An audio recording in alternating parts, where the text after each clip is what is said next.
the participants and the background. So, Hilya, can we have the first poll? So, we have a short poll. So, kindly uh, let us know what is your current stage of your education, whether you are an undergrad, master's, or PhD.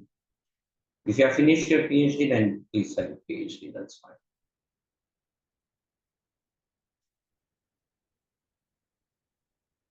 So we have, Yeah, we need 3 more responses. Okay, so we have 54% of the participants as PhD.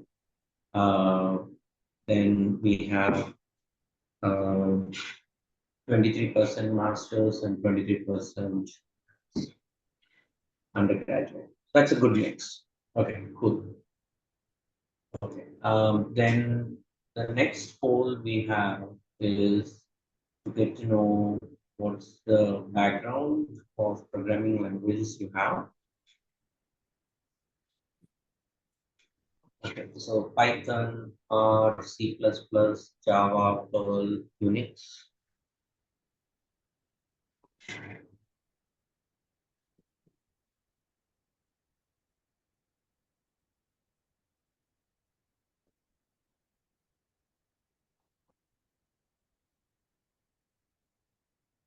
We need 4 more people to respond.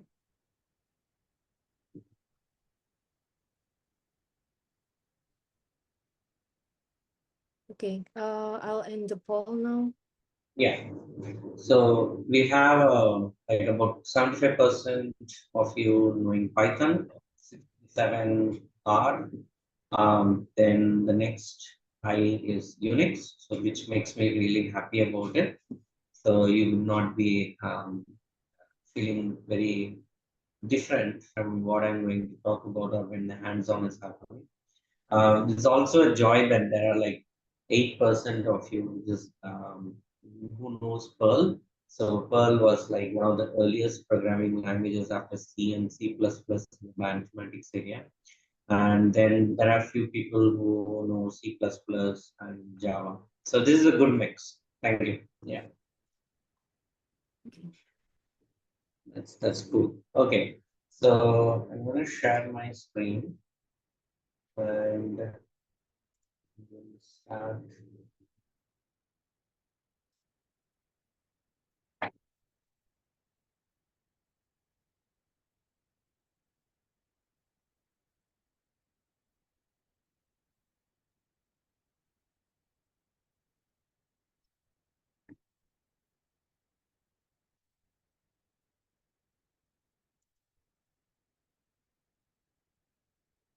Are you able to see my screen? You can react with an emoji or Ilya, are you able to see my screen? You can confirm. Yes. Okay, sounds good. Okay, welcome to this workshop. And I'm really happy about AP Bionet for organizing this. And the title of the workshop is Workshop on Next Generation Tools, Exploring Bioinformatics with Julia and Rust. My name is Ragothaman Yennamalli. Everyone calls me Raghu, so that's easier. And I work at the Department of Bioinformatics at SASTRA Deemed University in Thanjavur. So the university is. Let me switch on the laser.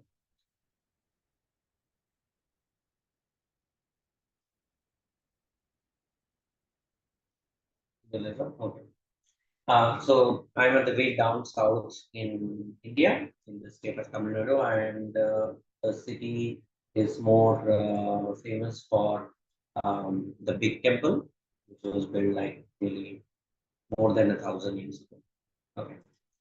So what's in this workshop? As the syllabus might have been shared with you, in the first 1 hour is on Julia, and then the second hour is on Rust. In between, we'll have a short break, 5 minutes break. And the initial part of the first 1 hour, we'll have basics on Julia, and then I'll probably go to the hands-on session, and then we'll have a Q&A.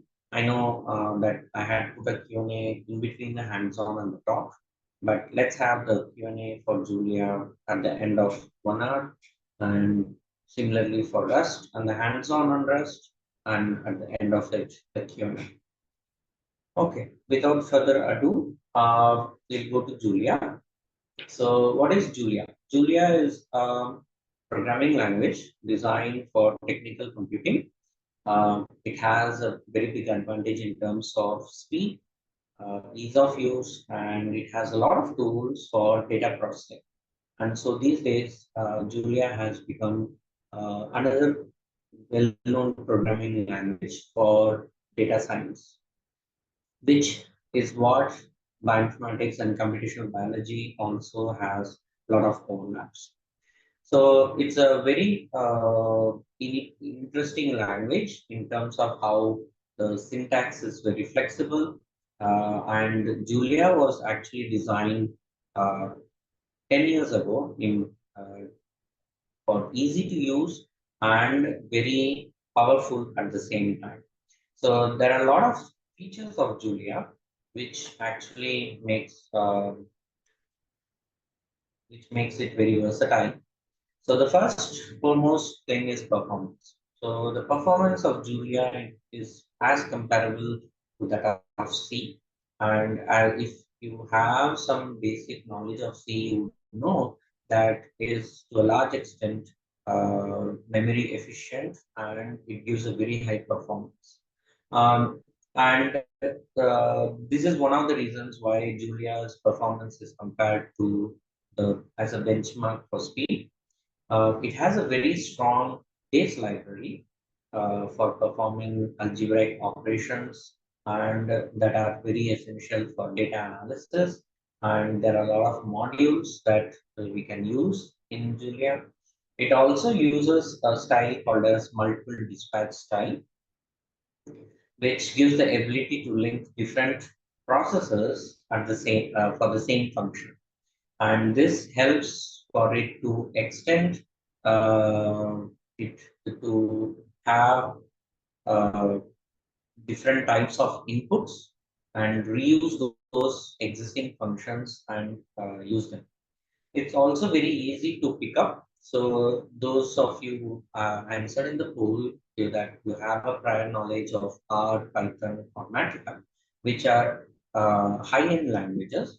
Julia is also a high-end and a mid-level programming language. So it's very easy to understand. It's very easy to migrate, and that's one of the reasons it has been picked up in the data science field. It has a lot of easy to use interfaces. So the one that I'm going to use, which I'm kind of more familiar with and comfortable with, is the command line IDE that comes with Julia. But then again, there are Jupyter notebooks. There are web-based IDEs. There are the VS Code based Julia execution, and so there are a lot of options from which you can try. The one of the main advantage of using Julia is its excellent parallelization capability. So it makes it very easy to deploy over various multi-cores of the cluster or a high performance system, and it's very easy to use. Even though there are a lot of things about Julia, there are some amount of limitations, some amount of capabilities that it doesn't do. For example, the first limitation is that it has very limited number of packages. So for all purposes, for bio and bioinformatics related capabilities, Julia has just enough number of packages, but definitely it can expand, and it hasn't reached to that level of popularity just like Python has. And many people do prefer Python over Julia for this reason. When Julia uses compilation of code, it's something called as a just-in-time compilation.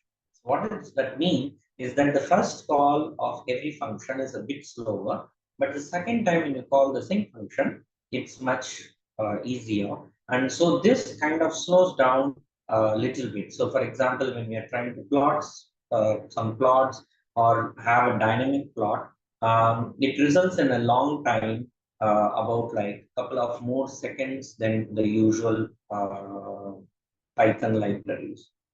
And of course, the industry, there is a lot of industry who have started using Julia. But then if you go to some industry and say, okay, I have learned Julia and I know how to code in Julia, most industries may not know that yet, but except for like hardcore computational or data science industries. So, but then there is a list of Julia users in the Julia computing area that includes Amazon, Google, IBM, and many others. Okay, so now that most of the time we use Julia or we use, I talk about Julia in terms of data processing and parallelization. Julia and data science, there's a good marriage between these. So the acquisition of data, the data processing and cleaning, exploratory analysis to understand the data language, and development of models to provide insights, patterns, and predictions. These are the main four steps or main steps in any data science based project, which I'm pretty sure all of you might be familiar with. So where does Julia fit? Julia fits in the steps of 2, 3, and 4 in pre-processing, in exploratory analysis, and in developing models. So especially with machine learning models, with regression models, or with exploratory data analysis, Julia does fit in these different steps. So although Julia has been a very excellent choice for data science, as I said, there is a little bit not so popularity. Some very few people know about it, but it's growing, as I said. And so the question most often you might come across is that if Julia is such a great language, why hasn't it been widely adopted by the data science community? And there are, as per the limitations that I explained earlier, there are also other things that is a learning curve for those who come from a different background. And also there are some key algorithms that Julia, the packages are missing, and the variety of add-on packages that it has, for, especially for the BioJulia, when we come to that, I'll explain that more. And it is to a large extent a little bit limited. But then it comes to the question of what's in it for you and why do you need to uh, attend this workshop if Julia is not so widely popular. We should probably go back in time and think about how Perl was very popular. When I was a student, I was taught C and Perl. Python, Julia, and Rust is something that I learned myself. And over a period of time, BioPerl was very popular. But people realized that the industry standards change, and every 5 or 6 years, there's always something new that happens. And depending on the industry needs, the academia changes. So academia is a little bit slow to catch up with the industry standards. And you would immediately realize that adding or learning one more programming language doesn't hurt. But at the same time, the more people learn about this, it becomes a huge community. And BioPython, BioPerl were community-driven uh, initiatives where people started contributing a lot of modules, a lot of packages in BioPython and BioPerl, and that made it very popular. And for I'm presuming, like you said in the poll, more than half of you are in the graduate school, and many of you are in undergraduate. And at an undergraduate and a master's level, it's pretty important to learn as many languages as possible, and so that you don't, you can actually, translate from one to another. So it is expected that as the community grows, it's going to get easier, and definitely we'll see more uh, people embracing Julia and Rust. All this change, as I said, takes time, and with time, we'll have more users, and hopefully, after the workshop is over, you will probably um, like do a little bit more experiments and adventure with Julia and Rust. Okay, I hope most of you have installed Julia. I have on the screen what you see are the instructions that was probably shared with you from AB Bionet when you registered for this workshop. And if you have not installed it, it's okay. This meeting is recorded. I will be sharing the slides and the materials with all of you. Do take some time to install it after the workshop and work on some of those commands or some of the things that you might have learned today. And do reach out in case you have any issues you are not able to follow. And the goal of this 2-hour workshop is not to make you a master of Julia or Rust. That takes a little bit time. As I said, that is a learning curve. But the goal is to get an understanding, get a feel, and motivate you to learn a new program. That's the okay. So we go. Okay, so there is a poll which says, have you had a chance to install Julia? So go ahead. That is the yes, but encountered issues, and yes and no.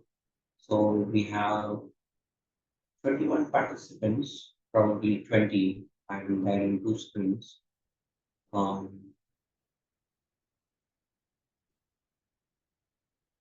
So go ahead, answer the poll.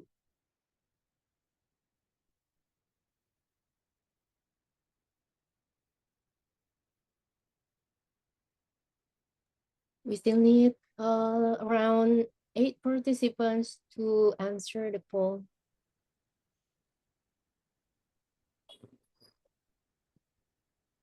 Okay, maybe 7 more. Shall we close the polling now? Yeah, I think this is a good enough estimate. Yeah. Okay. So I would have assumed, and this happens all the time with online workshops, that many of them don't install or don't have uh, like gone to the first step, but that's completely fine. That's completely perfect because, as I said, this workshop is just to get a feel. And if you get motivated, and I have hopefully made you curious about Julia and Rust, then do go ahead, install it, and then we can go about doing it. Okay.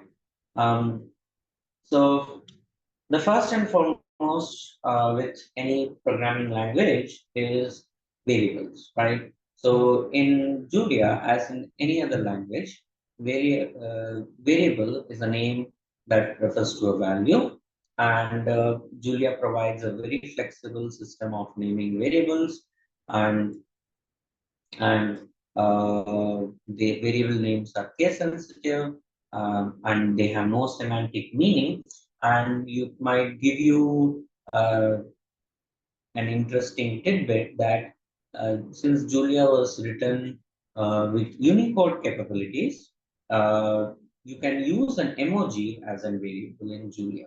And so you can use Unicode characters like Greek letters, other characters, Unicode characters as variables. So that is the way to do it. You just copy the Unicode for that particular emoji or that particular symbol, and you can use that to assign a variable. Similar to Python and MATLAB, variables can be created without any type specification, and you just have to use the assignment sign, the equal sign, to declare the variable. Um, but there are some variable names which you cannot use. and these are called as reserved words. And that's because these are pre-declared functions. They mean something, and you cannot use them. And definitely, because it's case sensitive, you can have a different type of a variable with a different case and a mixed case. Just like Python, you have elementary functions in Julia which mean the same. Like, for example, the binary plus, binary minus performs addition or subtraction respectively. And there are different other uh, divisions and exponential for the power calculation, which almost is very similar to Python or MATLAB. When it comes to the types, data types,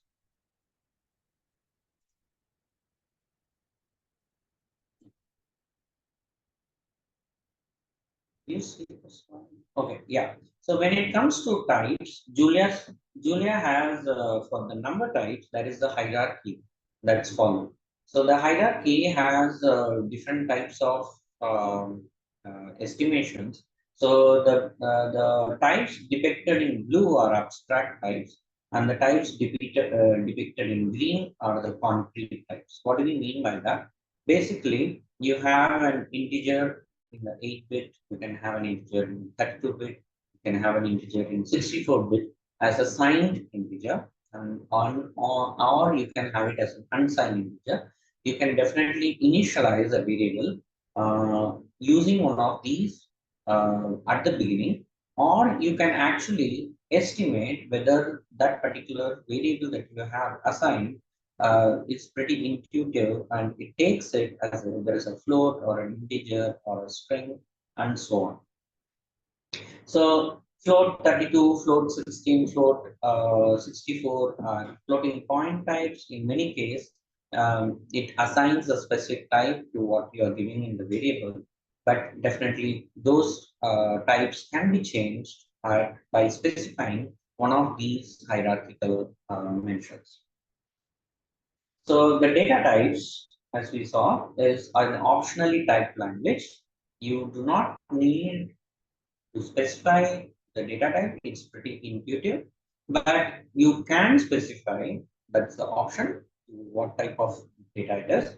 And there are many types, and every object in Julia has its type. Like I said, integer by default is int 64, floats are float 64, a string is just a string, and you declare them in quotes. You text it as a string. This is the same as in Python. And once you have declared the variable, identify or you want to check what type of data type you took it as, the function type of, and then giving the variable there, it will actually tell you what type of variable, what data type it is. Okay? And we'll see this in the hands-on. Julia has a promotion system that converts input values of mixed types to the type that it can correctly represent all values. And you can use the promote function to do this promotion. So for example, you might have a string that's a mix of integers and characters and floats, and you can use it to promote to a particular type of a data type. So in Julia, just like in Python, a string is a sequence of one or more characters, and you have mixed quotes, just like in Python. And if you want to have a multi-line quote, that option also exists in Julia. So there's a lot of overlap when it comes to data type between Python and Julia, and if you know Python, it's pretty easy.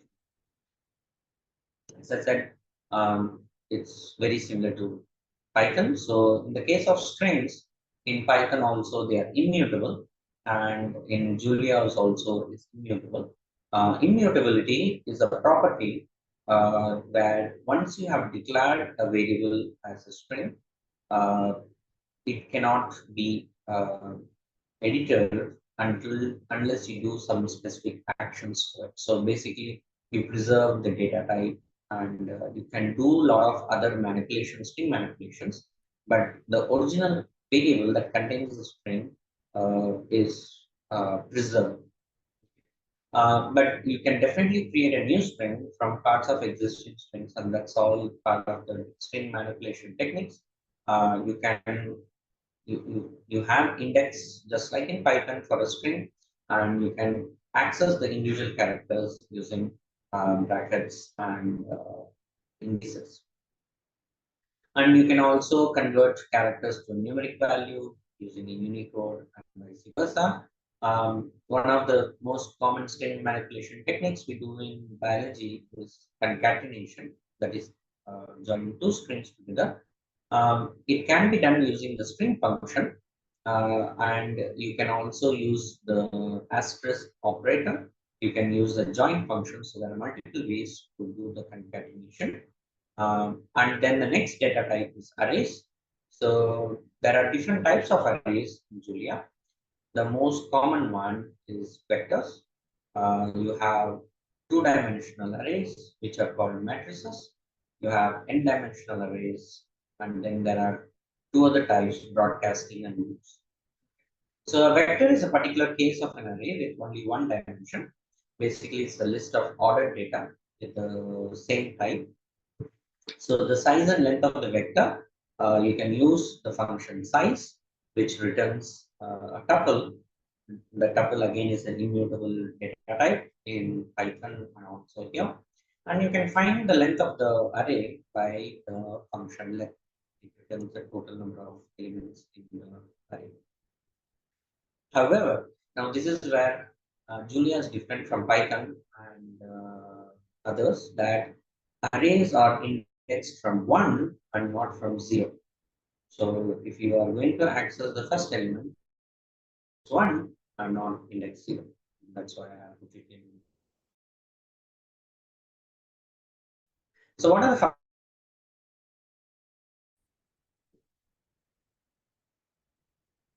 okay, so there is range, store, step functions. And there are many other functions. These are pretty commonly used.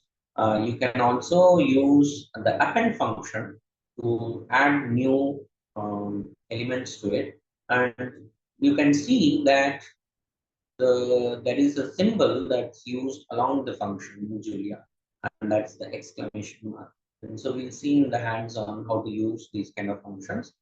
And a matrix is a special case array with two which present two dimensions. And in Julia, we construct a matrix by the square brackets similar to vectors, and you can build matrices row by row. Okay, so it's pretty straightforward there. Elements in rows are separated by spaces, and rows are separated by semicolons, and that's how we know where the dimensionality changes. The next type is tuples and dictionaries, just like in Python.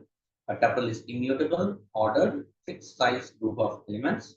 Like for example, you can use round brackets, and you can have a different type of elements, an int, a float, or a string as part of tuple. You can also name the tuple, like A1, B2.0, C3. And dictionaries are mutable, just like in Python. They are unordered. It doesn't matter how you have initialized the dictionary, but everything has a key value path. So basically, this is very similar to in Perl, the hash.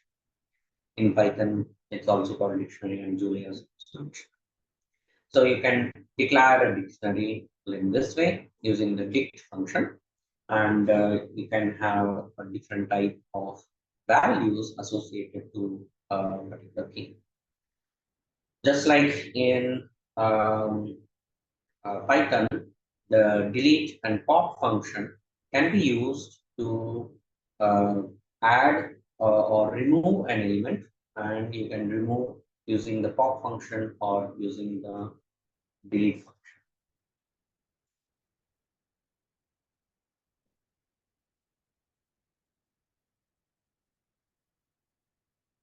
Okay, so conditional statements, it preserves many of the things that we know from Python and other high-end languages: if, else, for, while, and break and continue. And also, just like in Python, the advantage with Julia is list comprehension, which is pretty powerful. So list comprehension gives a powerful way to construct arrays, and the syntax is very similar to constructing how you construct a set in mathematics.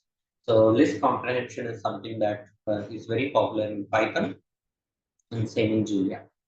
Now, here's the thing about package manager. And the package manager in Julia is by, let's say you want to use a particular package and that package has not been installed.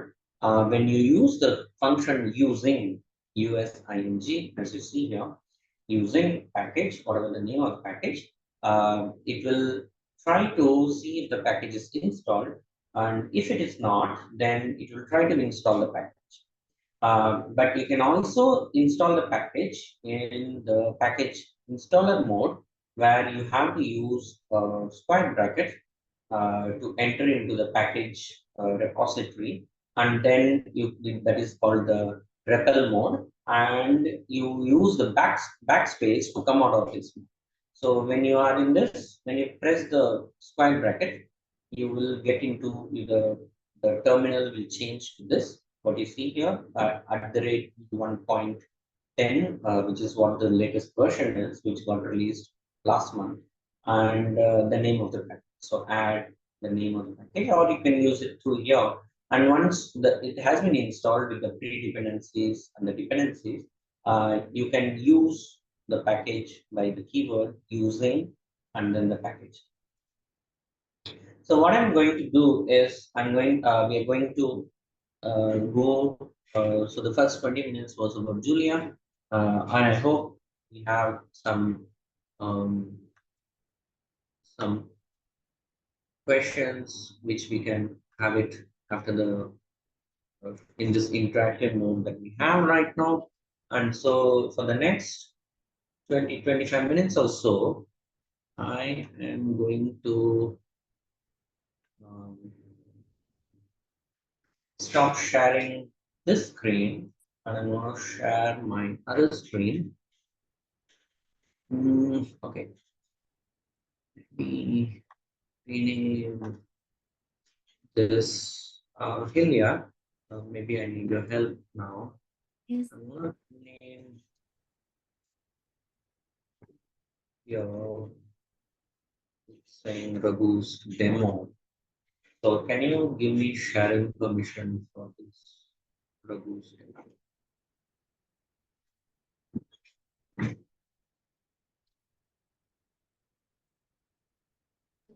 So I think we need your help as the host. Okay.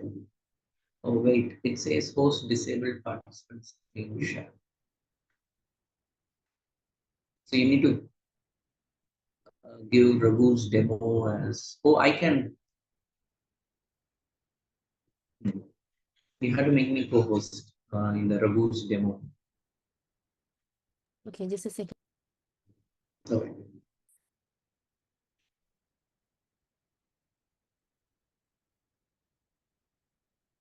Okay, got it. Okay.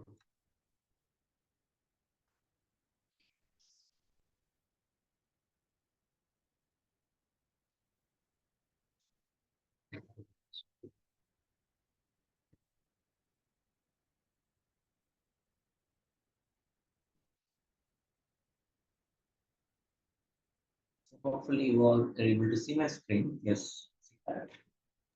Yes, we can see your screen. Yeah. Okay.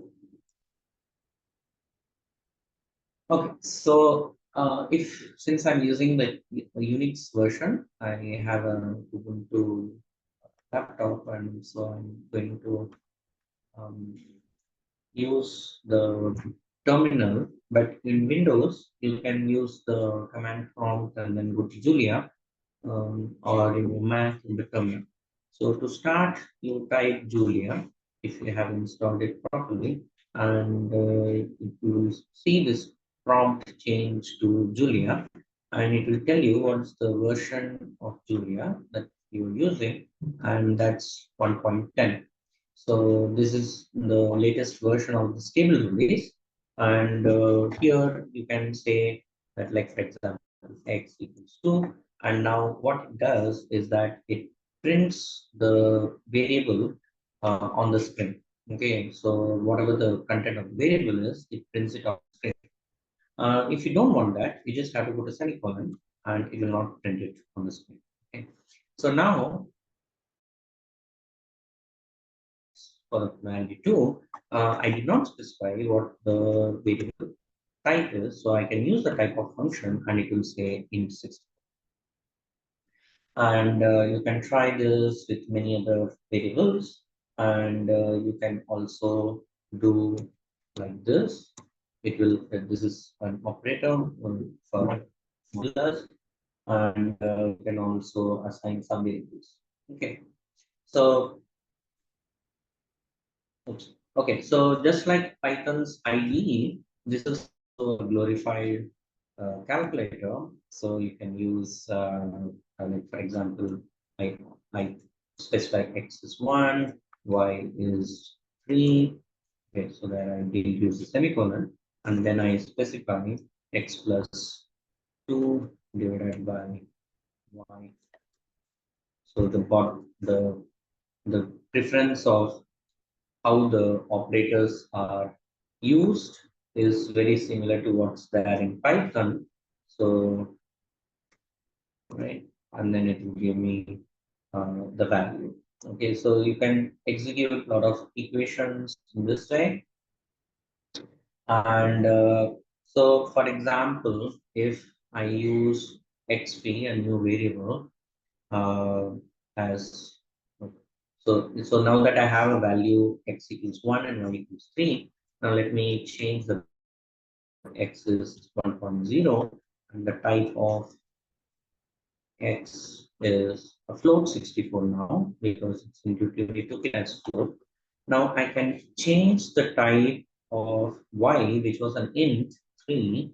So I'll show that it's an int. I can use the promote function which I was talking about, and I can change the y. So what it does is it takes the type that's there in x and it promotes the type of y using the promote function. Okay, so now you see the, the value of the type of y is changed to a float, even though it has it was declared as an int, right? So if you look at y is int and yp is float. Okay, so you can use the promote function and can change the data. Okay, so how do we do the string? So, for example, the basic string, we give it blue world within double quotes, and that's the string, just like this is the same in Python. Now, as I said, the string can be accessed using indices, and index in Julia starts with 1, and so it tells me that the first string element in the string is h, and it's an ASCII Unicode in the lowercase. It gives you all these kind of details, right? And you can also find the same information using the type of. So you can use type of. Uh, right? It's a character, right? It's a character, and then I can also do like this. So I just did not assign it to a variable. I just added a string, and then I can do something like this, and then I can get a Unicode number by using the int function for that particular ASCII character. So now I can use this to do some calculations, like I can use the Unicode number itself to um, do that. So that means if I use the function char and then I say 120, it will give me x. So that's the ASCII Unicode value for x. Okay, so this makes it very easy because if you want to do a calculation uh, with the with the, let's say, the character x, you can do it by declaring it as an int, and then it will start taking the value 120 back, right? So just like in Python, you can uh, find a range using the semicolon, and you can also specify a lot of other ranges in that. Okay, so how do we do string manipulation? As I said, we can use the star operator or the asterisk. So you can say, yeah, sorry,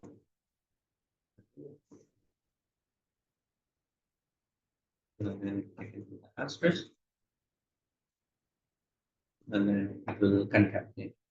Okay, so if I have space, then I get that amount. Whatever is there in the within the codes string, and I use the star operator on the asterisk to concatenate. And similarly, if I use the power operator, it will print it 3 times. Okay, so number one, so it performs the repetition. The power operator. I can use the split function. I can use the join function. So, for example, I can say split.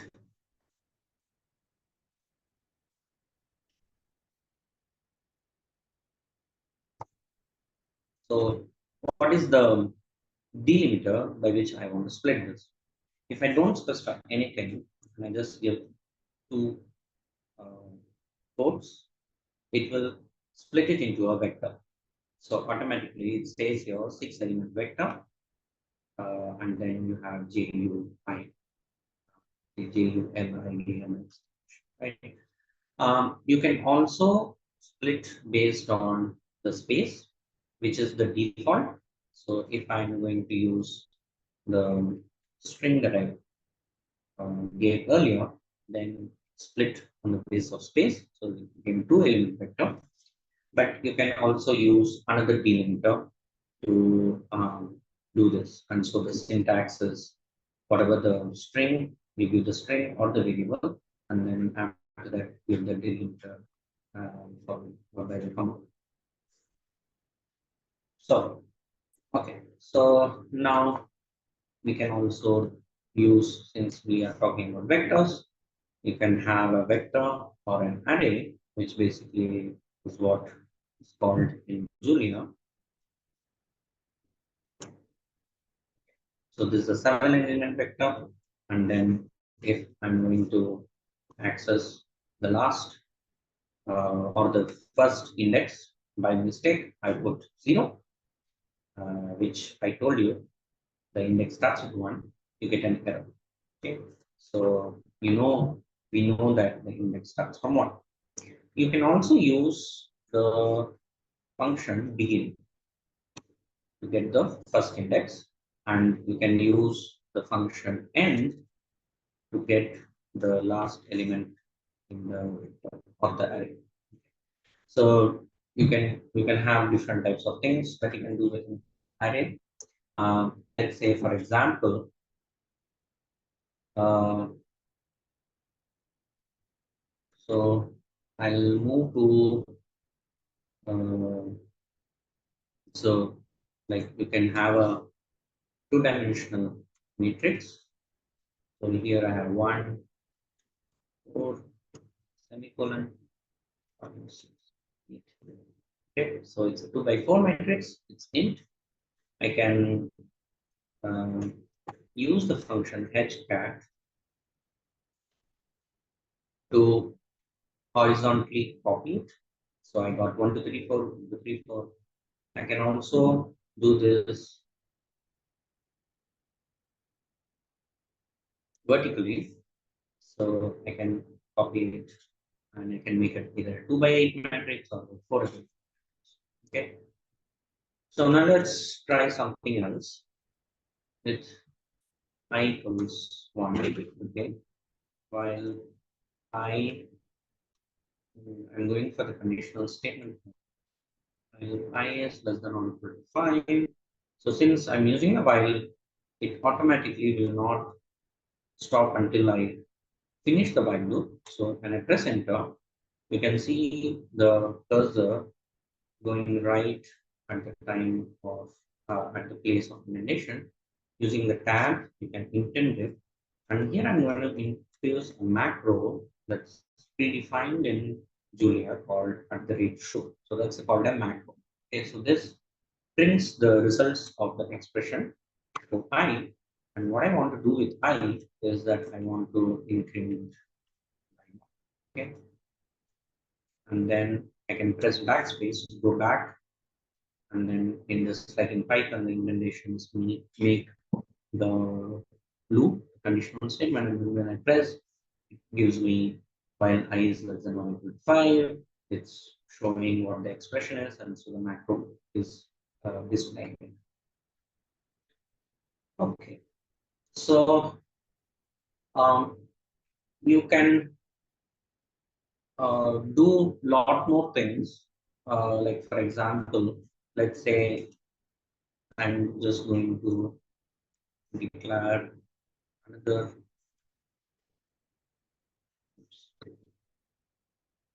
declare,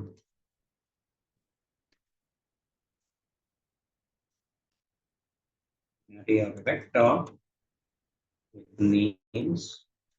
And before you ask, all these are like things that I picked up from existing tutorials and existing methods that I'm going to share with you, and you can always try that at your end, or I can wait for those who have installed it and you want to try this.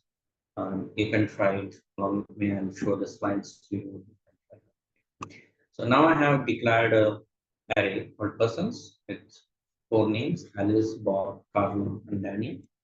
So I can use a for loop, just like in Python, where for name in persons, which is pretty intuitive.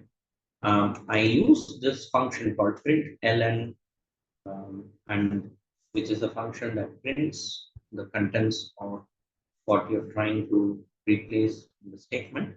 I am this $name. So because that's what we have been using. And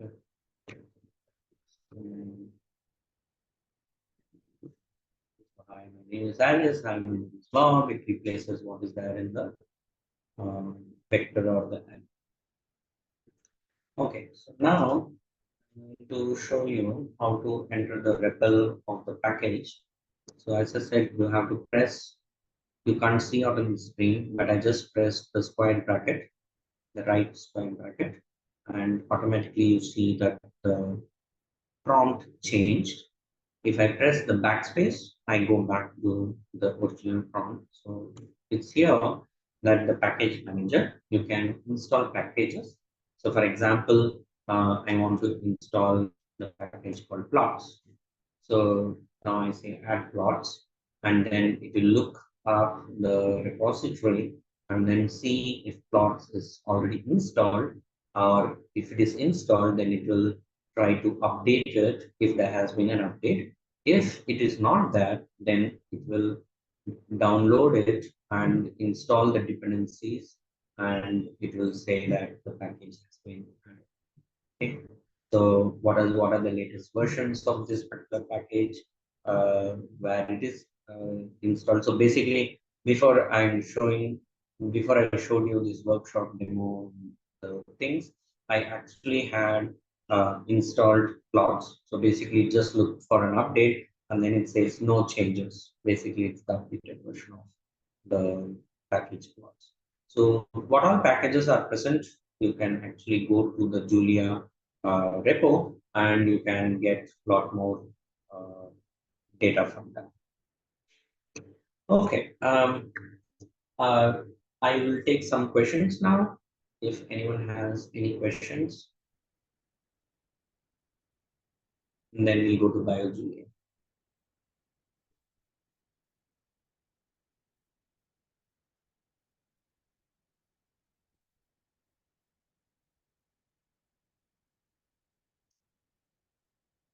You can put it in the chat box.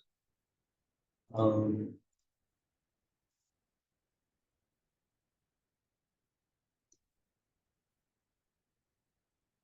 so Hilya, they can participants can ask Yes, questions in the chat box. yes, they can chat. Please Oh, feel free to post your question for Dr. Yennamalli. okay, I see that. Yeah. Is there a reason why indices start with one and not zero? No particular reason. It's just how the developers decided that rather than zero, let's have it from there's no. That's a good question.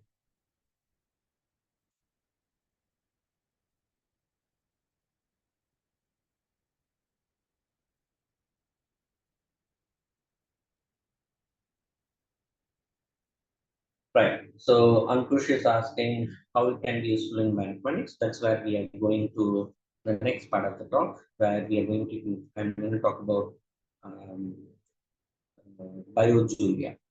Okay. How there's another question. Can you compare the data visualization between Julia versus R or Python? Well, all of them have plus and minus, but Julia's plots development is as close to the plots that you get in MATLAB. And you can have interactive plots in Julia, just like in MATLAB. And you can actually do lot more animated plots in Julia. Okay, yeah, there is some advantage in the plotting methods.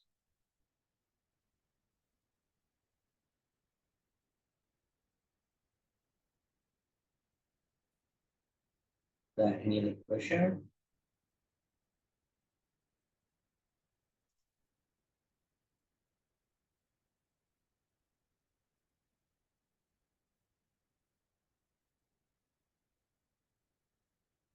Okay, if not, then I'm going to stop sharing this screen.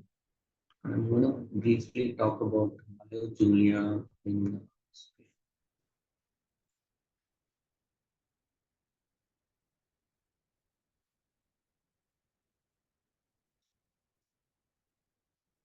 Okay, so you should be able to see my presentation. So there are some resources that I've listed out here. Uh, the most and foremost one that will help you is the Julia's manual. It's very easy to read. It's very easy to implement. And the one that I really liked was the second resource, Julia Teaching. Julia for optimization and learning from the stable version. It's very easy, and they have some exercises that you can try, and they also give the solution to those exercises. And so this one has been very good godsend. So I would recommend to start learning from the second resource and then go to the first resource, because the first one is basically the official documentation, and sometimes they talk about syntaxes and all that, which at the level of most of you, because you already know Python and MATLAB, you can skip all those things. Okay. And then there are two books that I found really useful. One is the O'Reilly one called Think Julia, How to Think Like a Computer Scientist, and the Julia for Data Science. These two books are pretty good. Okay, so now how is this Julia going to help in bioinformatics or in computational biology? So the way we use it is through the package called BioJulia.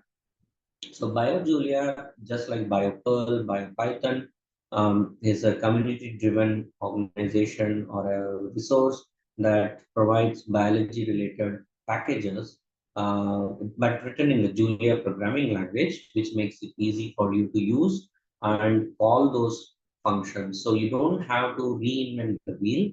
You just need to know some basics of Julia, and you need to know what are the functions or modules that are used in or available in BioJulia, and you can use it straight away.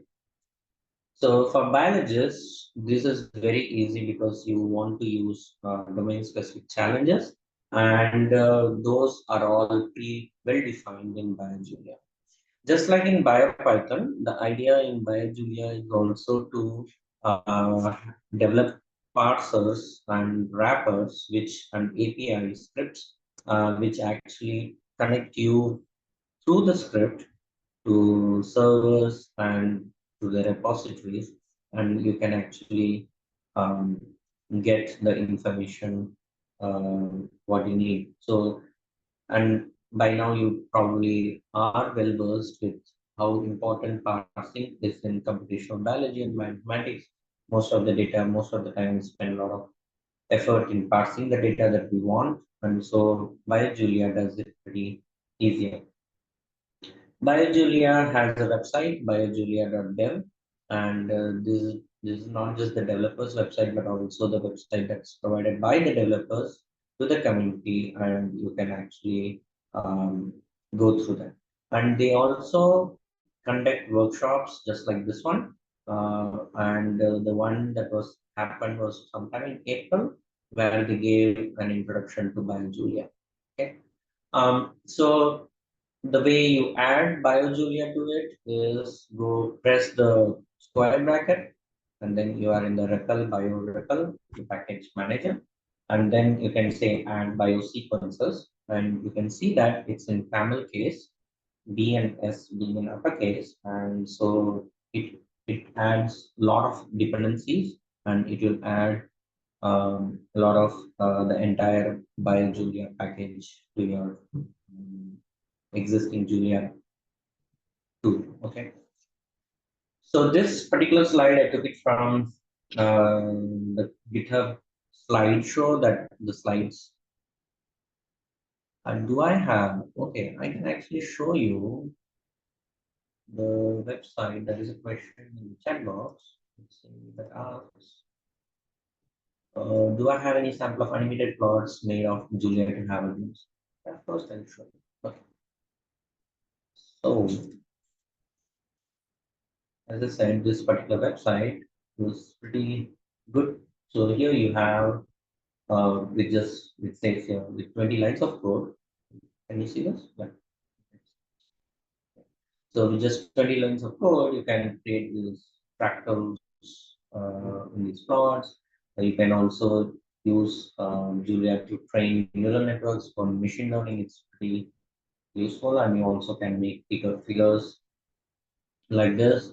And the most advantage or the best thing about Julia is that you have, let's say, a code that does this kind of a plot or some kind of a visualization in MATLAB, or you can use that and you can connect it to Julia and you can run it, or you just there are wrappers that can convert the Julia, the MATLAB code to Julia, and then you can get plots like this.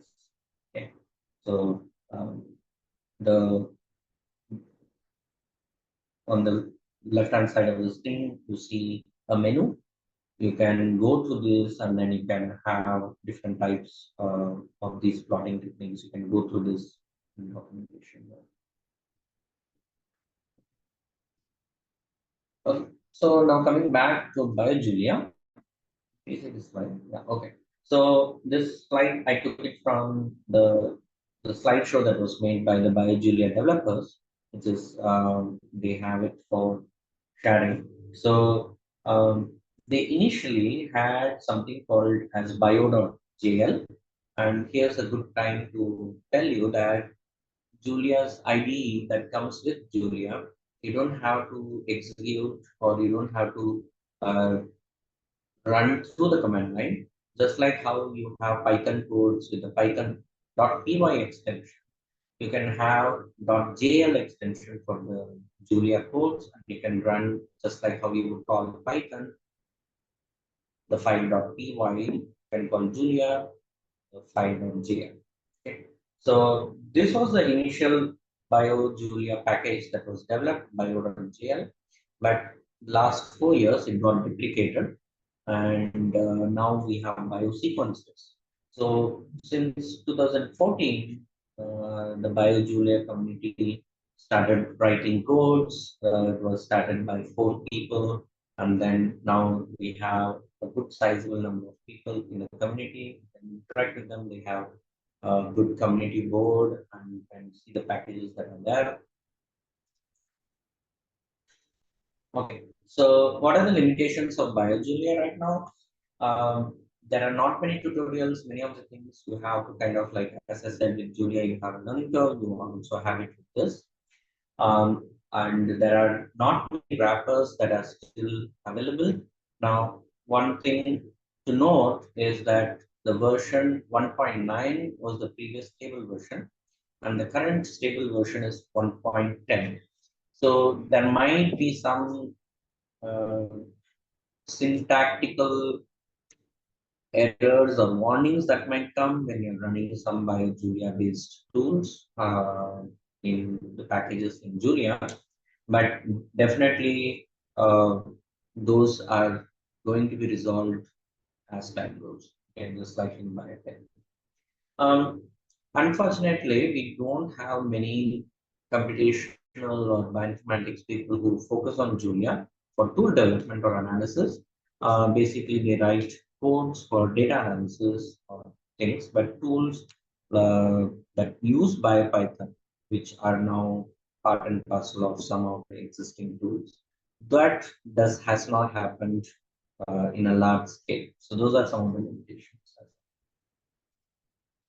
Okay, so now I'm going to stop sharing this screen, and I'm going to start sharing my other screen that I have installed.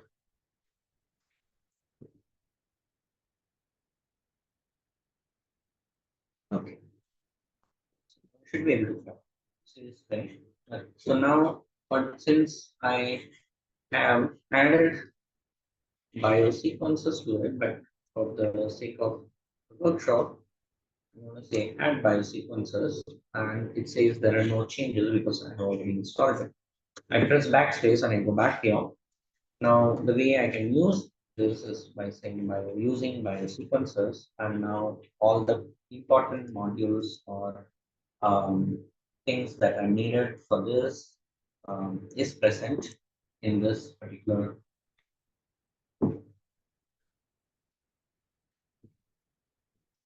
Yeah. Okay. So I can declare a string called SEQ. Now, biosequences has the function called DNA, which when you are giving a particular sequence as a DNA, it will say it's a 16 nucleotide DNA sequence, and that function DNA here helps us to declare whatever string it as DNA, right? So I can use the same string functions, string associated functions, but I have to use exclamation mark, and then I say, let's say I want to add one more nucleotide, and here I use the nucleotide P, but then I'm specifying that this is the nucleotide and not a protein amino acid with the string SEQ. Okay. So I have an end. So that's where the DNA function built biosequences helps us to make things easier. I can also use other functions like reverse complement, and I get something in the reverse complementary sequence of the string that was. I can also use the translate option. So the way the translation works is by using this function called NCBI trans table, and it will give me all the existing translation tables that are present in BioJulia. So usually you go for either the standard or the bacterial, archaeal and plant plastic code. But this is the standard NCBI translational tables that are present. we can use it to do this. Okay. So what I'm going to show you is opening this. I have a file in the Julia called.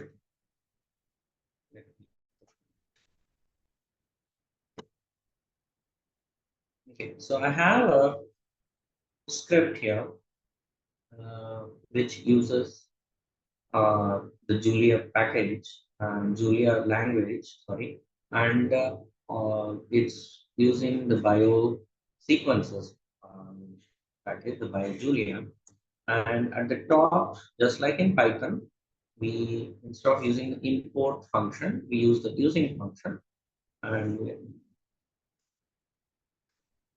I hope you can see the screen, but in case you are having it's difficult to see, let me know. I can increase the font size, but I'll go ahead with that. So what I'm doing here is nothing but a very simple Julia script where I have given very explicit statements where I say uh, download this particular FASTA sequence for this particular unit ID using the downloads package, and then in BioJulia you have something called as the FastX and FASTA um, module or function that I'm saying that retrieve the sequence using this particular function and then display the sequence ID and the protein sequence. So here I'm specifying what type of sequence it is, and it's an alphabet and so on. So it's a pretty simple code. And the way to run this is I'm going to say, yeah, Julia.jl, and it will run this. It will take, as I said, the only issue with running Julia code is the first time it's a bit slower, but once it has imported the or it uses the packages, it becomes faster and pretty easy. So here it takes the FASTA sequence, it displays the ID separately and the sequence. Okay, so it's pretty intuitive in that. Okay, so with that, I don't have much time because I have crossed the 1 hour mark now, and I'll take any questions related to BioJulia from you all.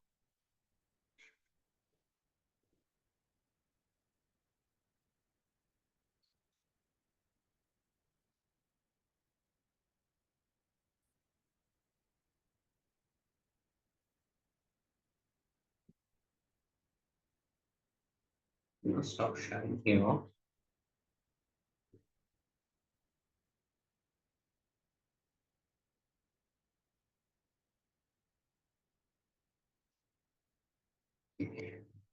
What speciality does it have over Python and R? The most important specialty for Julia is the uh, parallelization and memory usage. So when you're running scripts like for small assemblies or like small FASTA sequences, you don't see any improvements in the performance.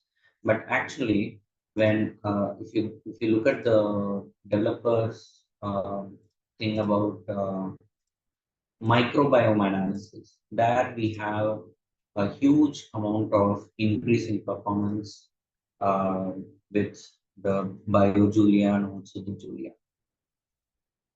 Oh yeah, yeah. I think you can install on a Conda environment in a HPC. Yes, but the best way is to have it locally installed in your HPC so that you can have it as a local Julia version for yourself. But Conda installation does work. It's pretty easy.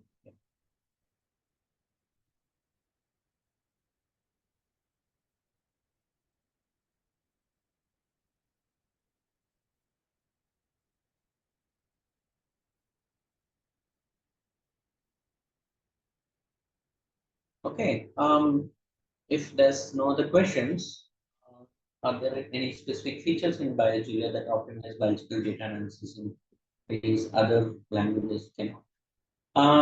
Not that I know about. As I said, BioJulia is just a very recent offshoot of the Julia community that is being trying to get it popularized. And just like BioPython, which became popular over a period of time as many Python users um, ended up using it for bioinformatics and computational biology, we hope that we will see more packages, more features added to it. But it, as of now, you have almost all the features of BioPython in BioJulia. Yeah. So just for the sake of time, I just showed how to run the script using the biosequencers and also how to use the biosequencers and the functions of the linear sequence analysis. But definitely there is pairwise alignment, there is phylogenetics, there is multiple sequence alignment, there is microbiome, single cell sequence analysis, RNA-seq, all those are also part of BioJulia, just like in BioPython.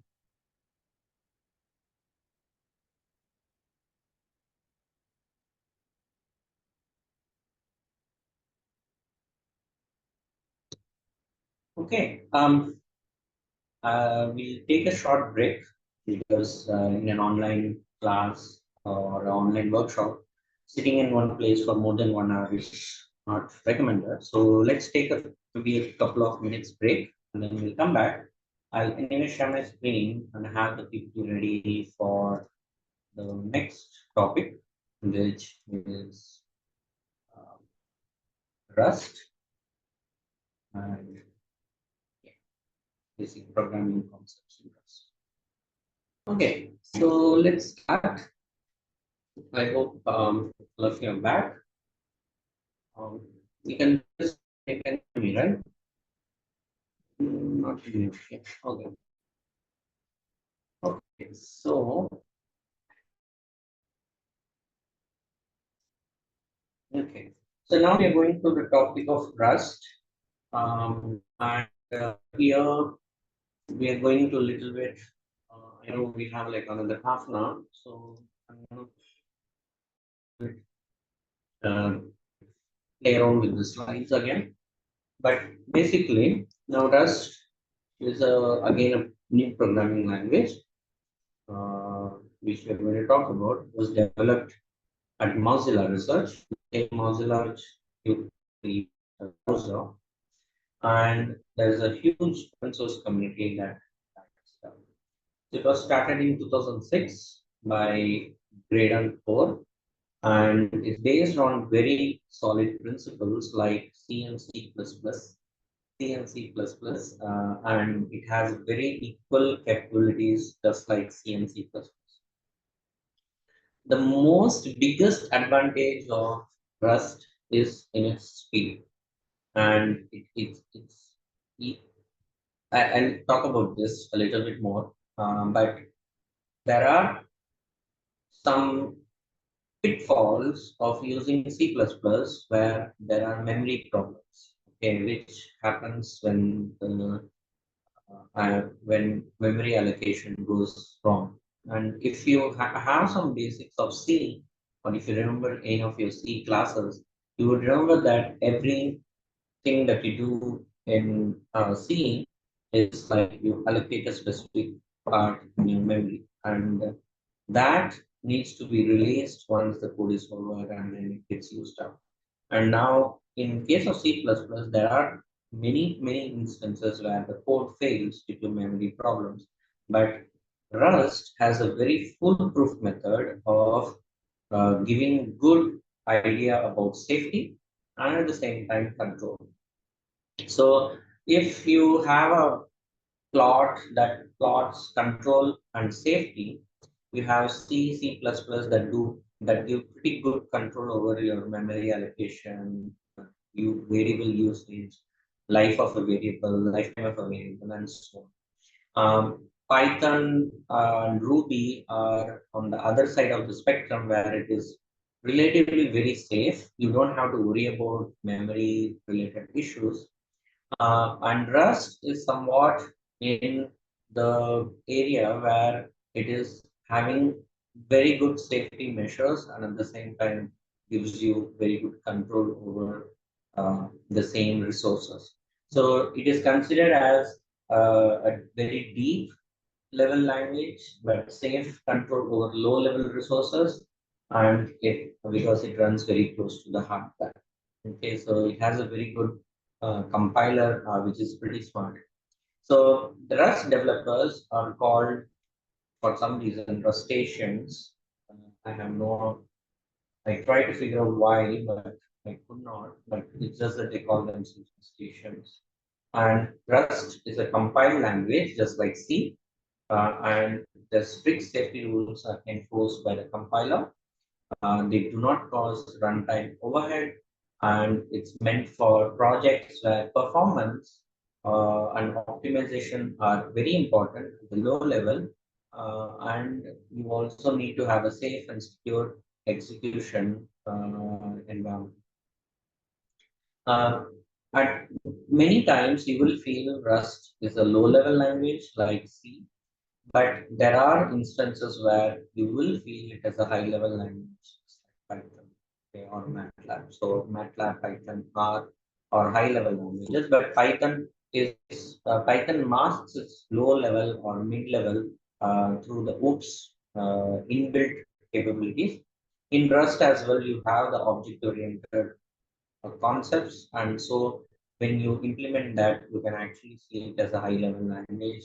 But for many types, if you are learning C, so it has the same capabilities of a low level language.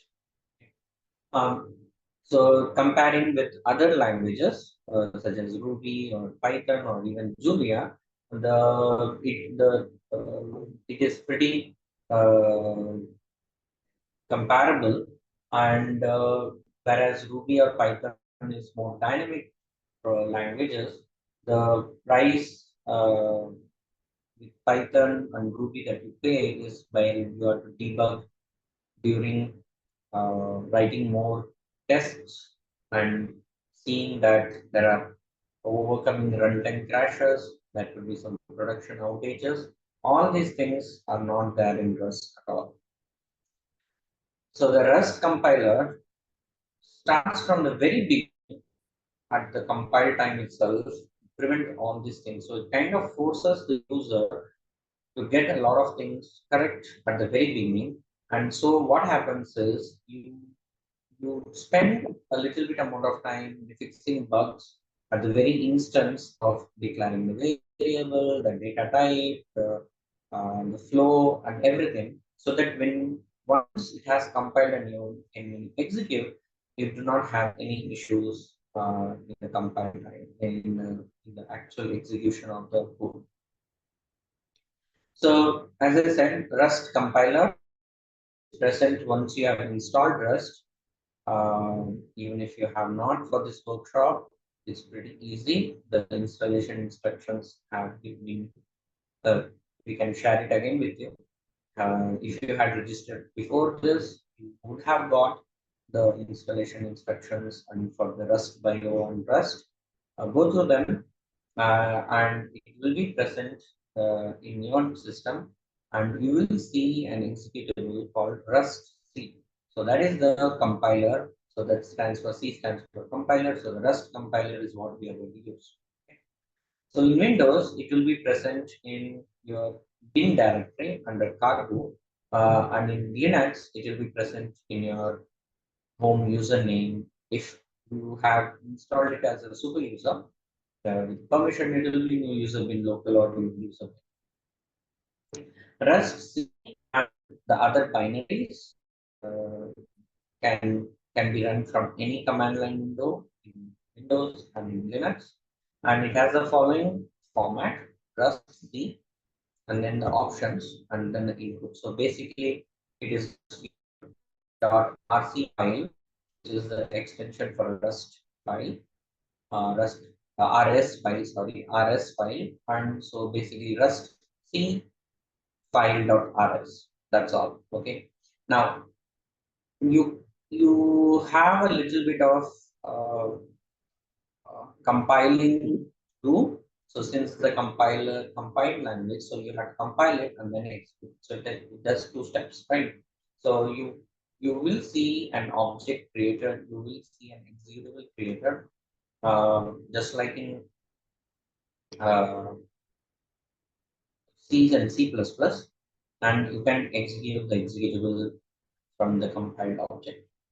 So, for example, this is the simplest way to write a Rust code.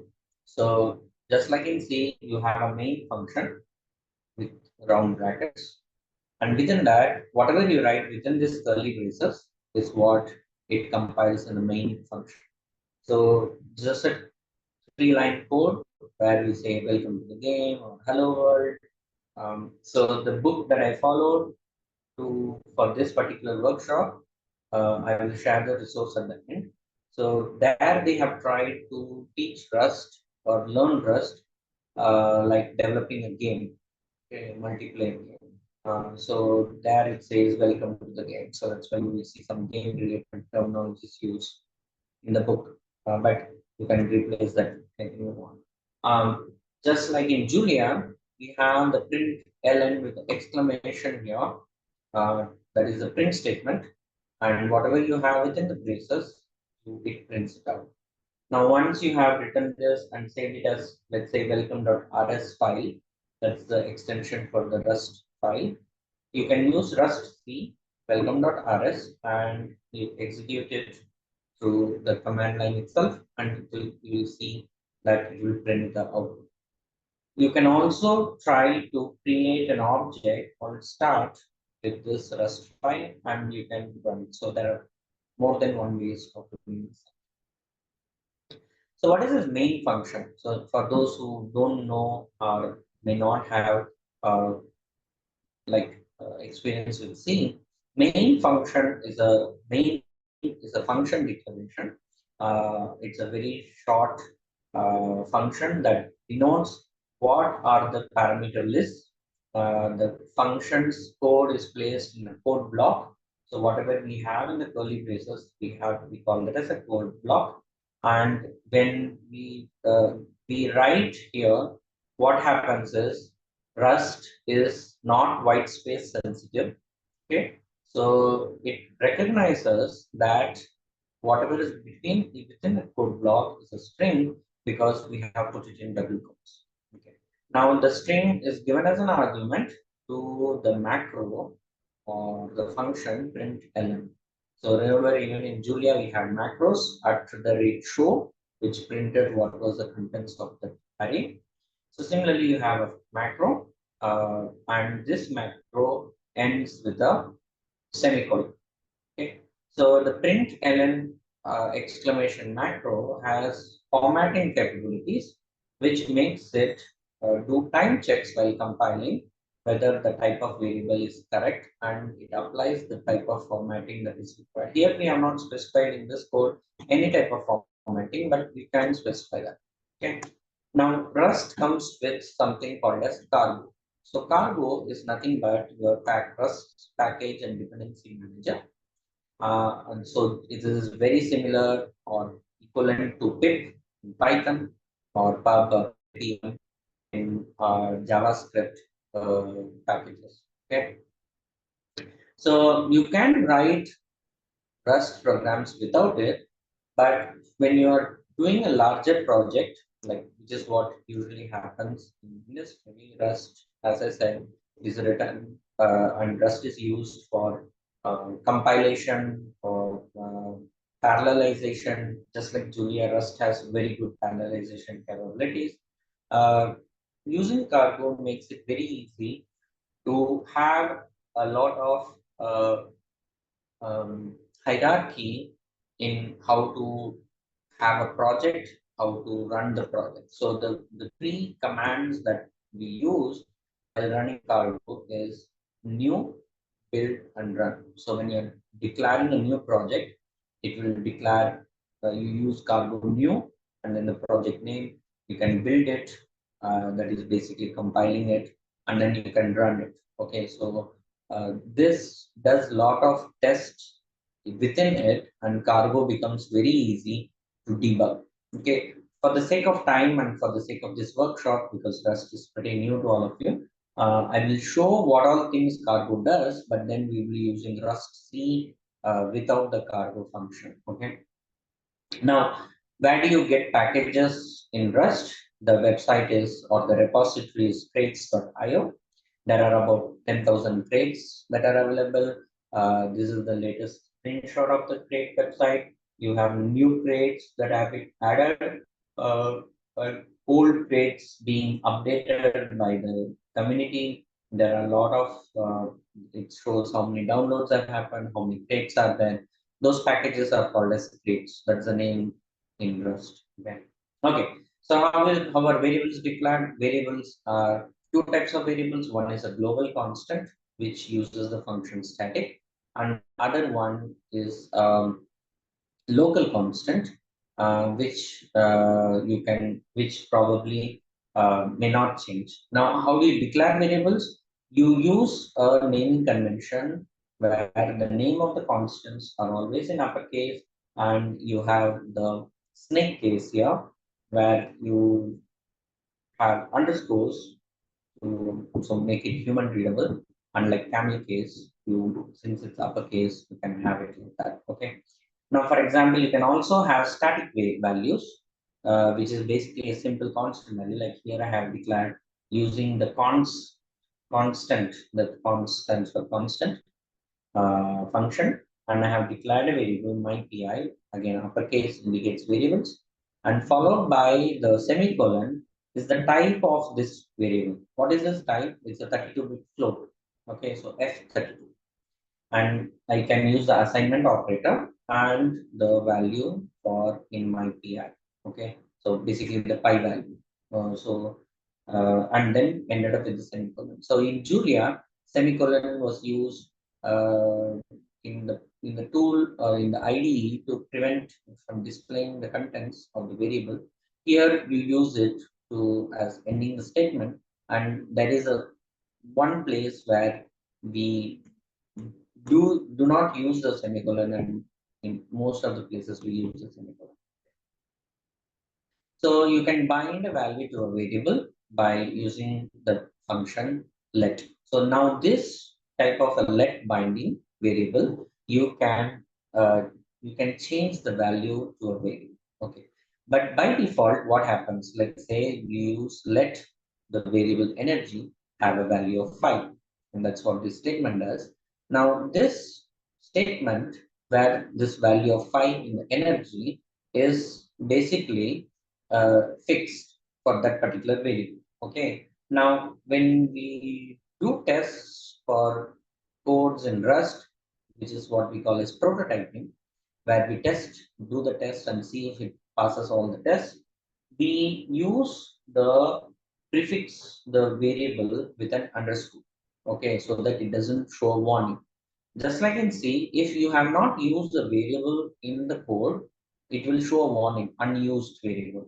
Okay, so to prevent it, you can use an underscore before the variable. Like for example, let underscore energy equals 5, assign the value of 5 to underscore energy, and this will not.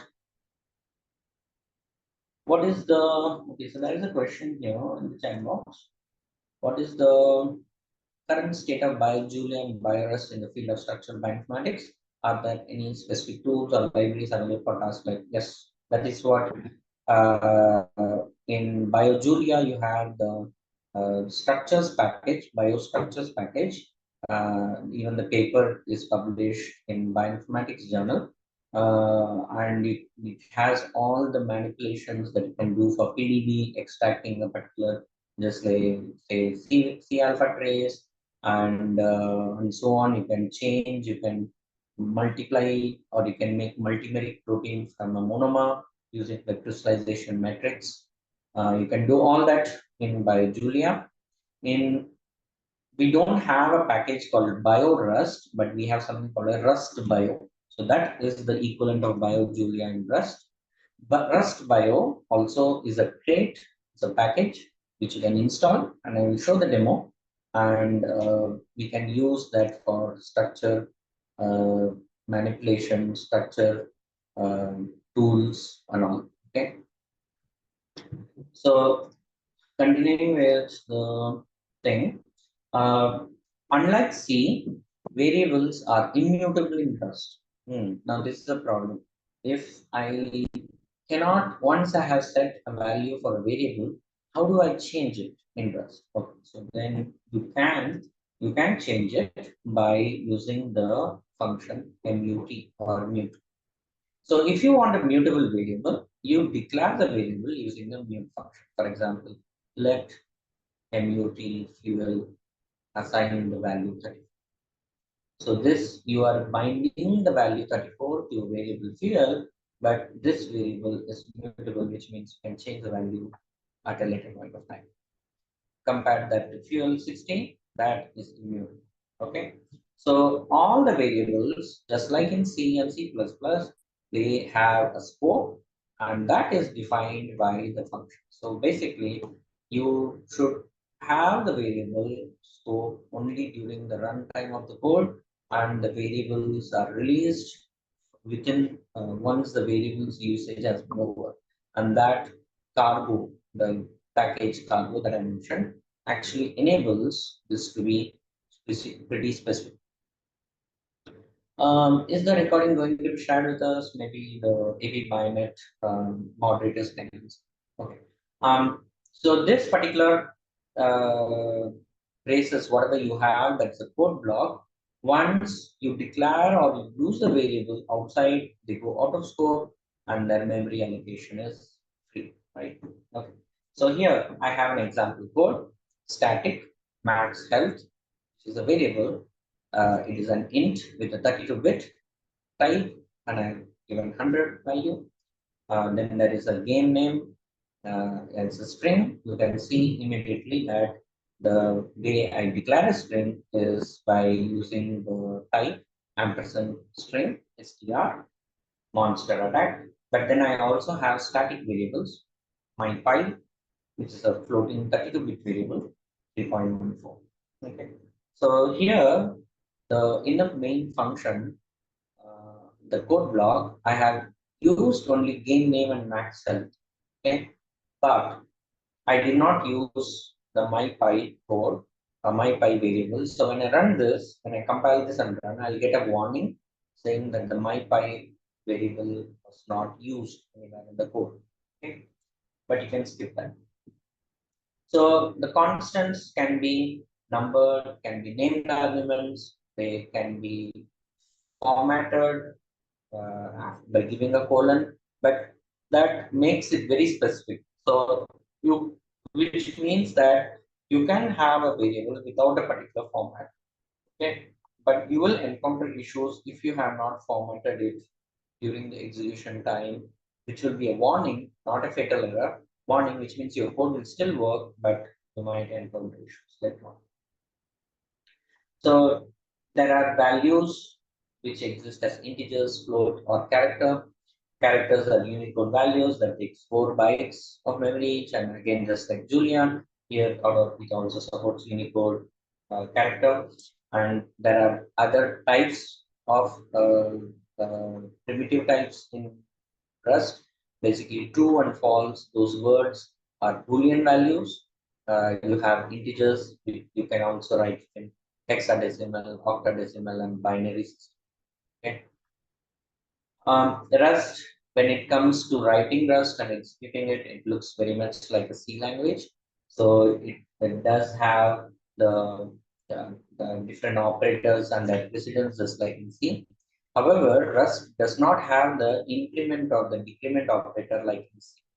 That is another way to do it. So you see that later on. But you can also have a value of zero size, which means that you can initialize a variable, you can declare an array with empty values in it. Now this is different from a null value. Okay, so in the null value, it has an empty value to it, whereas here the no value means that it absolutely does not have any values. So it's slightly different. So the definition of the null and the no value in Rust, which is different from. So so as I said, Rust needs to know whatever variables it's using so that it can check at compile time that they have the permissions, they are safe to use, and it doesn't lead to any issues, okay, and bugs. So during the lifetime of the code, you cannot change the type of a variable in its lifetime because of the static typing, but you can change the value of the variable by using the new function. Okay. So here I am specifying it is an int of an unsigned int of 32-bit, the value of 100. Here it is a string. I did not declare it, but you can have it and it will find it out that it's a string. But it's better to have the type of variable declared. Um, Concatenation of strings with a plus operator or a binary of the addition operator or the addition symbol is not defined in Rust. So you can convert something to a string by using the to underscore strings method. Okay, so method, I use the word method because it is a high level language and it uses the object oriented programming concepts as well. So for example, let player one be Rob, let player two be Jane, let player three, you can say player one to string, and then you can concatenate that with player two. So concatenation of string with plus is not defined explicitly, but you can definitely have it using this type of a workaround. So now functions is what is the most biggest advantage of Rust. So the main function is something that you need to have in Rust, and you don't need to have any header or libraries that needs to be loaded for the main function. Unlike in C, you have the standard input output library header. We don't have that in Rust. You can straight away call the main function. Okay, but then again, you can have different types of function uh, defined in Rust, but Rust does not really care about where those functions are present. Whereas in C, you will remember that the new functions or the defined functions are kept below the main function. But here it doesn't matter. But the programming convention in Rust, which the programmers use, is that they have the defined function or custom functions before the main function, and then they use the main function to have. For example, if here it is showing the other way around, where you have the main function, which has two different functions, greet and greet underscore both. So greet function here you have um, what brings you here with the name of one person at a time.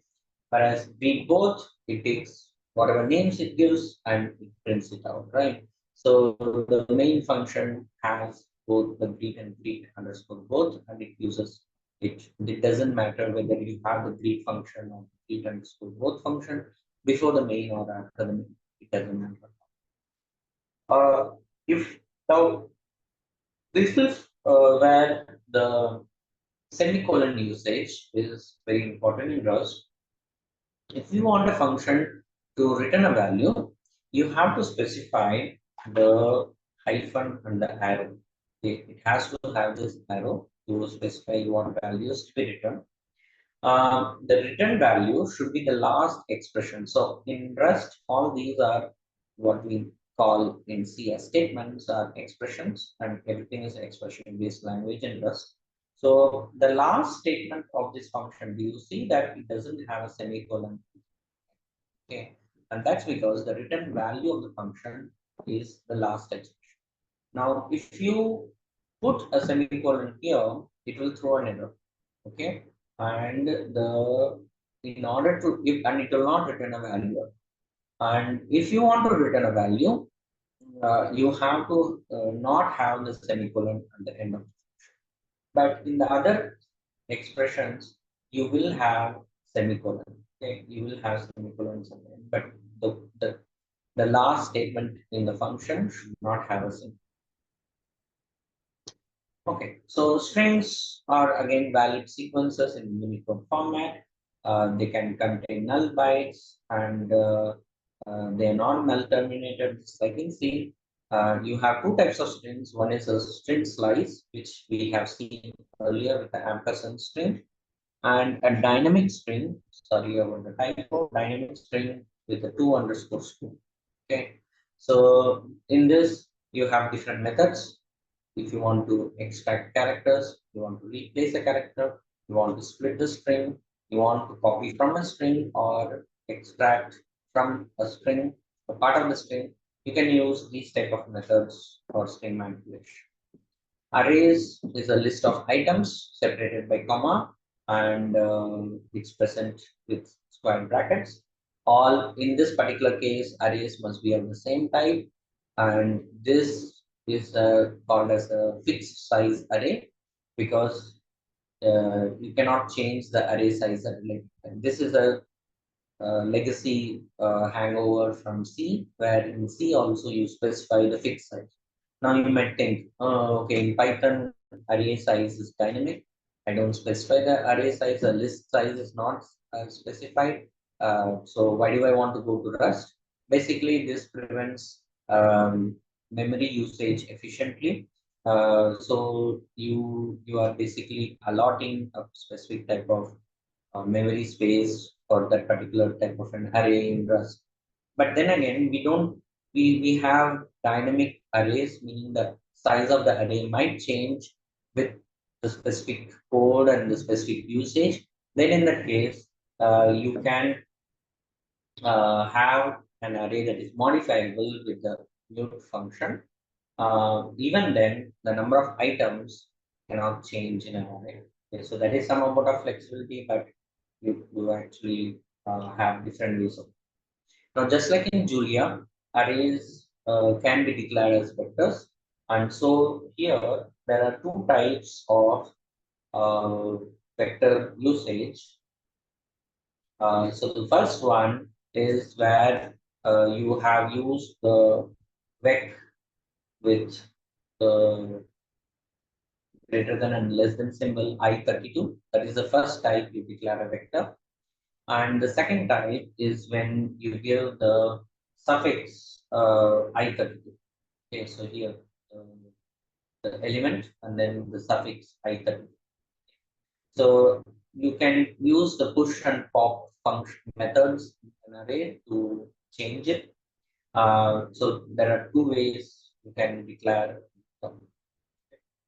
Now tuples, just like in Julia, you use round brackets and then you can separate them by commas. You can have certain number of values with different types. You can use the specific syntax where the index here starts from 0. So here, this is, for example, the tuple that I declared Thor, and I have given three different types of values to it. I use the index 0, 1, and 2. Okay, so here it's back to how we know programming languages. The index starts with 0 in Rust, not with 1.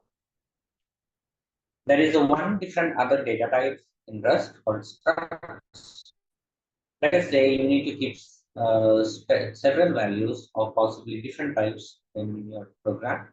Then the best way to use called structs. They are also called as tuple structs because they are kind of tuples, and you can extract them just like you would extract uh, uh, a list or an array or a tuple. For example, here struct score, I have used I32 and U8. Both are two different types. And then I assign destructure the tuple or destructure this tuple struct by specifying a particular score to H and L, which are two indices in this. Okay. So here I have health as one particular value, and then the level as another particular value. Okay, so I'm gonna quickly go to my Okay, so I want you to see this code, which I will also show in the other systems. So I'm gonna stop sharing here. And I'm gonna share my screen from where I have my.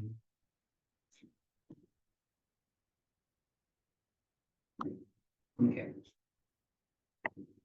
so you should see the terminal here.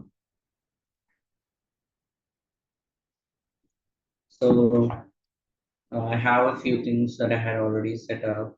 So I had used earlier the cargo new welcome, and it created a directory.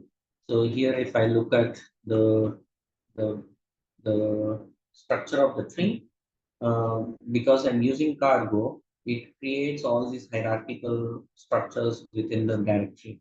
So, for example, there is a debug directory, there is an incremental welcome directory, and all these different objects that are created. And you have the executable here, which you can run it, right? So, cargo is pretty easy when you want to do a lot of debugging. Now, the codes that I have is I have the extension .rs. So as I said, I will, for this particular hands-on, I will use Rust C itself, and then I basically use Rust C and then welcome.rs, and it basically will compile it, and it will give me an executable. It will not throw any error if there are no bugs in it. And then I run /welcome and it says hello world, because that's what I have in my Rust code. It's just a main function with the print expression hello world. Okay, that's all it has. Now the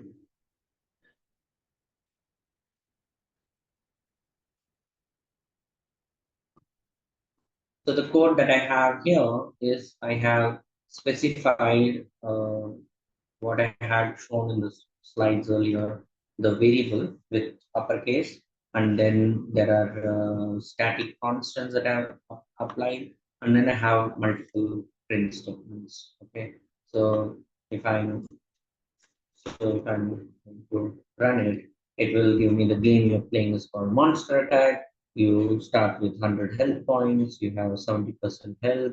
All these, like the print statements, the last three, I have used something in hexadecimal, in binary, and in a floating point notation of the variables that I have declared. Okay, so basically, I'm using them, but different print statements. Okay, so one of the other things that in Rust is, for example,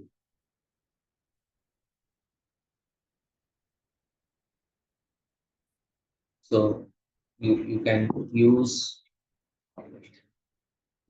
Maybe I should stop sharing here.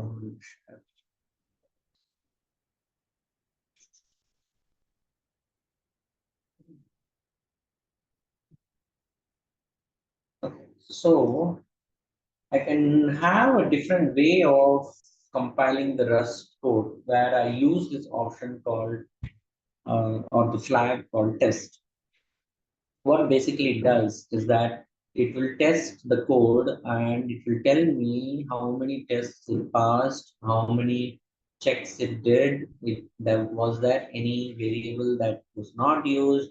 Was there some minor warnings that I need to take care of, and so on. So as I said, Rust is very good where it needs you to fix all these issues even before compiling, and that makes the code highly safe. The code will never fail. The code will not go into like an uh, like a logical flaw and so on. Okay, until unless you really want it to fail. Okay, Rust is very foolproof.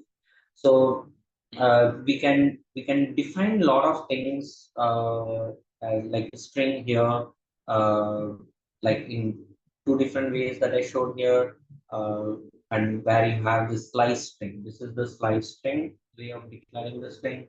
You can also have a static string, and then you can have different types of ways in which you can have the strings value recalled.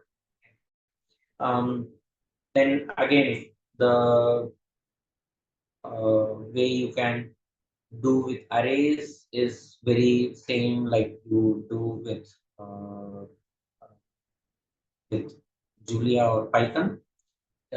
Basically, you can. I'm just going to quickly show like how you can have different types of uh, ranges in the array.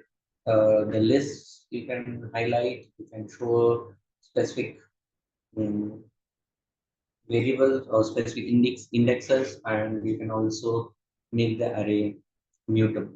Okay. Um, I'm coming to the end where I would the resources are these two books, Rust Essentials and Rust in Action, and those two are pretty good books to start. They also, I think, Rust in Action. You can actually download all the codes and you can run them as you are going through the book.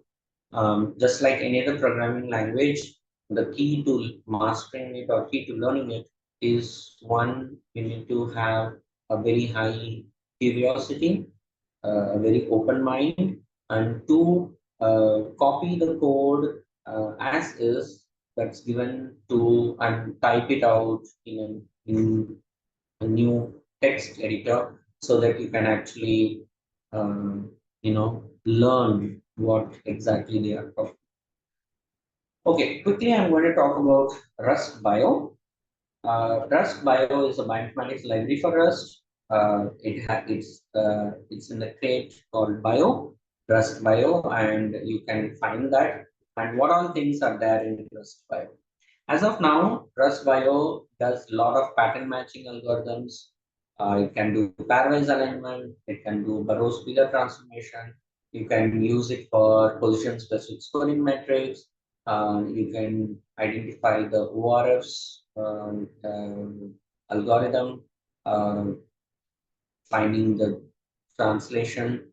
It can very easily read FastView, FASTA, and BET formats, and parsers are available for that.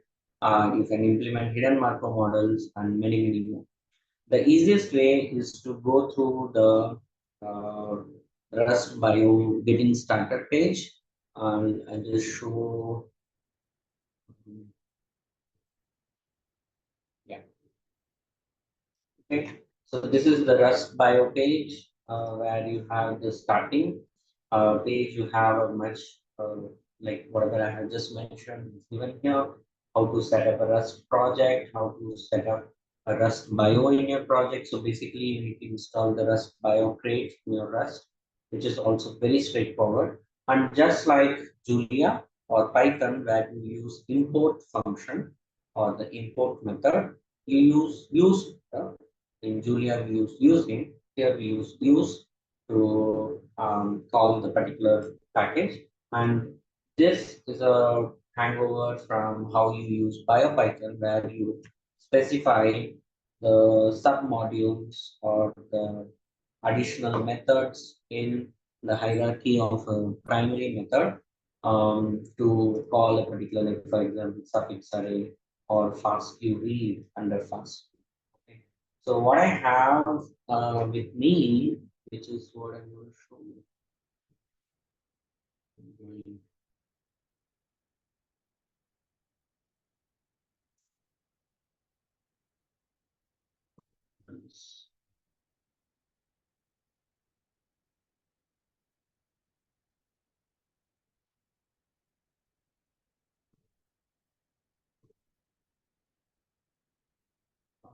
Yeah, so I think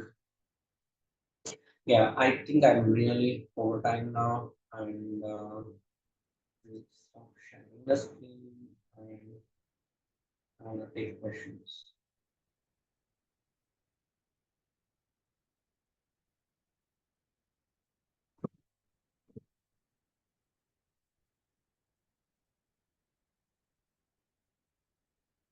Okay. Are there any questions? You can type it in the chat box, or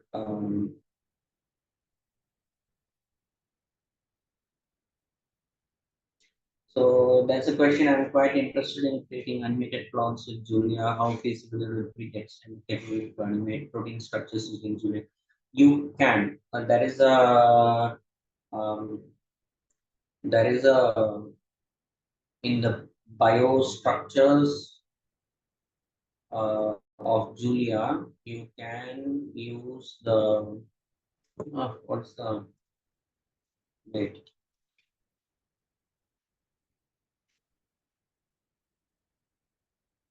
You can use an embedded thing. Okay, you can use it to view the structure, and you can actually zoom and do a lot of things with structure. Yes, that is a capability. But unlike DMD or Primal, it may not you may not be able to like selection options may not be there. Okay, those may be limited in that particular um, molecular visualization of Julia.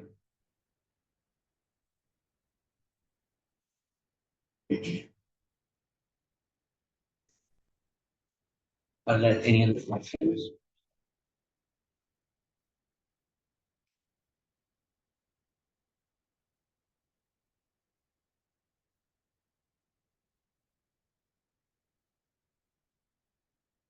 Okay, so the question is, what is my belief about the potential performance in future bioinformatics applications? Well, uh, we are we are what makes the community. Okay, I truly believe when Perl started. If you go and look back the history of Perl, Perl was the very first language biologists picked up because biology is full of strings, and Perl is the best language for string manipulation and string expression. So biologists really picked up programming language in Perl, and Perl is as easy as speaking an English language. Okay. But Perl's popularity dropped because of industry usage, and Perl ended up being replaced by Python. Having said that, BioPerl was a big driving force uh, in the early 2000s for many bioinformatics tools. The entire MBOS, and there is one more package that I forget. They all were written in Perl. Okay, so when the community starts using it more, you see a lot of more people embracing it. That's one. That's my personal view, and that's one of the reasons why I proposed this workshop to AP Bionet, and I wanted people to know more about. The more you realize that there are some advantages of using certain languages, you tend to write better codes. You tend to write codes that are far more computationally efficient. And when you come to Rust, computational efficiency in, like, for example, microbiome data analysis, where you have multi-thread option of Python does multi-threading pretty intuitively. Uh, but there are other multi-thread options that Python may not be doing, and Rust is slightly much better in terms of memory usage. And so what happens is Rust has a much better application for the specific need. And so that specific need is a very tailor-made specific. So my belief, the second belief is that for more applications, especially when it comes to big data, when it comes to data analysis, where you are going to crunch a lot of numbers, you are going to analyze a lot of streaming data, which ends up going to be in the next 10 years, and in cloud-based computing, you will see a lot of applications coming up with these languages. And that time, having an at least a basic to intermediate level understanding of how Rust and Julia works would be would give you the cutting edge advantage. Okay, it's just like I think I probably mentioned this quite a lot in my talks. You uh, need to be like in computational biology, in data science, you need to be like a Swiss Army.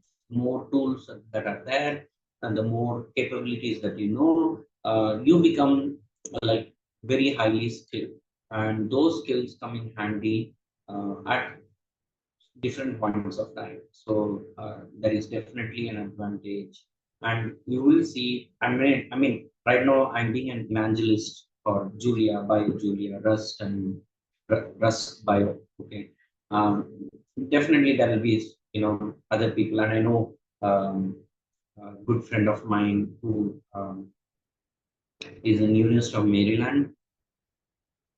Oh, rats, I forgot his name. Rob Patro. Yeah, Rob Patro. He's a big proponent of Rust and Rust Bio, and he keeps talking about. He's a computational biologist and also a computer scientist. So his background is from computer science. So he has more in-depth advanced knowledge. So if you follow him on Twitter and if you follow the Rust Bio development that he's been doing tremendous work on that area. So you should like look up what he's doing. Definitely it will pick up.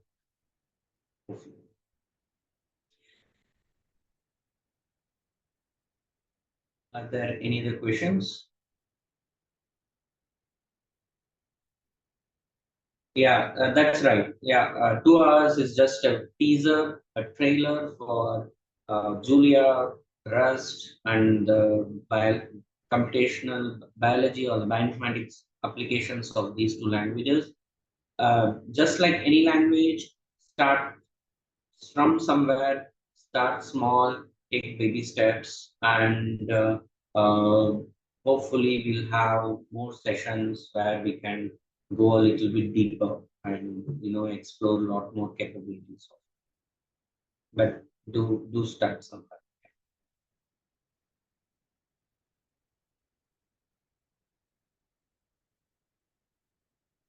Okay, if there are no further questions, we have a feedback form that the AP Bionet organizers will share it with you. It's a Google form.